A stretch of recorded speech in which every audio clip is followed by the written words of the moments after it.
The Information and E-Government Authority, in cooperation with Microsoft, held a workshop on low-code tools using Microsoft technology to create effective and flexible solutions. More in this report.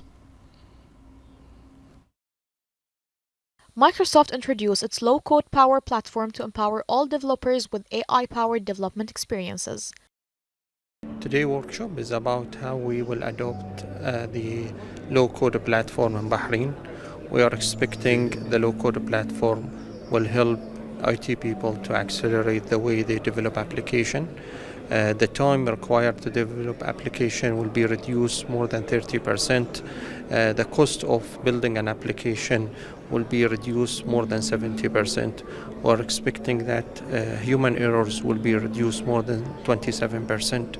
So this new application, or the way we develop a new application, will enhance our journey to digital transformation. It will accelerate the way people build application, and I think this will support a lot on how we can drive our economy.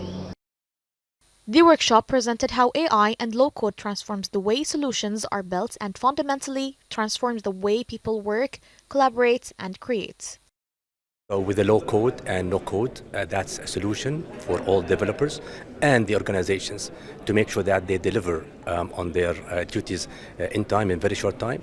It will cut cost big time, and that's what is happening right now. And it will increase the capabilities and the performance of the employees and the organizations as well. We in Ministry of Youth Affairs, we started to use Power Platform technology late in 2018, earlier in 2019, and it gives us a huge experience in how we can, let's say, migrate our data and migrate our technologies from the low code, from the high-level code to low code, no code. The event witnessed the participation of various ministries, institutions, and government bodies included within the contractual agreement between the government and Microsoft. Reporting for Bahrain International, this is Fatma Najem.